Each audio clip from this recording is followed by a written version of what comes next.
En fait, ce week-end, à chaque bon pari que je donnais, j'offrais 10 € de free bet via mon Twitter. Bah ouais, je t'avais dit de rester connecté.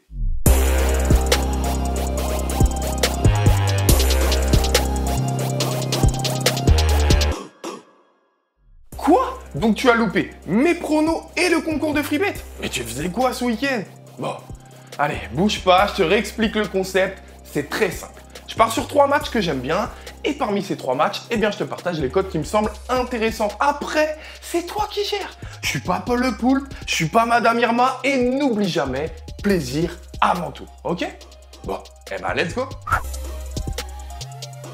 Donc dernier du championnat avec seulement 12 petits points au compteur et surtout 5 points de retard sur le premier non relégable, les Stéphanois sont au bord du gouffre avant de se déplacer chez son voisin lyonnais.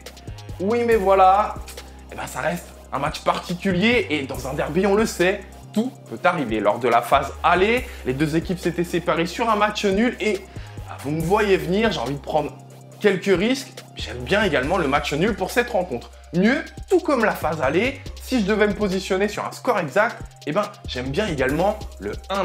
Donc forcément, on a envie de regarder côté buteur. J'aime bien Moussa Dembélé qui, en plus, vous le savez, est le tireur de pénalty attitré. Donc j'aime bien toujours reprendre ce genre de joueur parce que ça augmente nos chances de passer notre pari.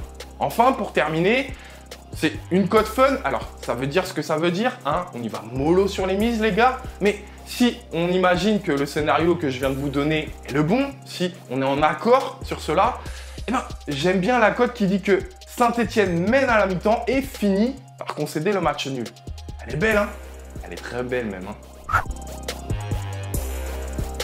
Après avoir concédé 3 défaites consécutives en championnat, les Rennais se sont refait la cerise le week-end dernier en infligeant un 6-0 aux Bordelais, rien que ça. La deuxième meilleure attaque de notre championnat se déplace donc dimanche à 15 h regonflée à bloc à Clermont, l'une des pires défenses. Clermont, en plus, a joué cette semaine face à Strasbourg son match en retard et l'a perdu, donc nul doute que ça laissera des traces dans les têtes et dans les jambes. Voilà pourquoi je me positionne sur la victoire rennaise. J'irai même plus loin, je vois bien une victoire rennaise où il n'encaisse pas de but, où il réalise un clean sheet. Je trouve la cote très intéressante. Du côté des buteurs, je ne vais pas faire dans l'originalité, je vais faire simple et efficace, je l'espère. J'ai envie de partir sur Gaëtan Laborde qui en plus tire les pénaltys, donc vous le savez, j'aime bien, ça augmente nos chances de passer le pari. Et si je devais me positionner sur un deuxième joueur, j'aime bien Martin Terrier.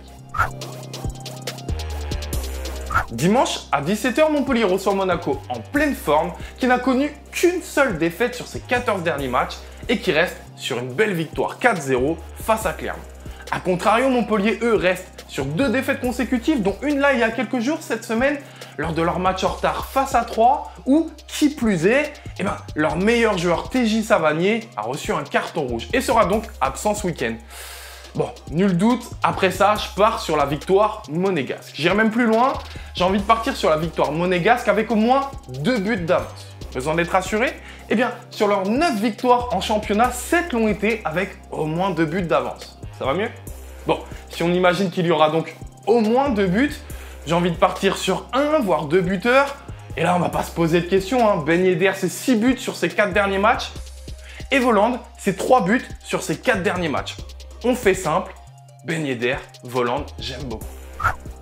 Alors, pas si bête, hein. Bon, sachez tout de même que les codes peuvent évoluer entre le moment où je réalise cette vidéo et le moment où vous pariez. Alors, rendez-vous sur TheBet pour, je l'espère, des bêtes de gain, mais surtout, avant tout, un bet de plaisir.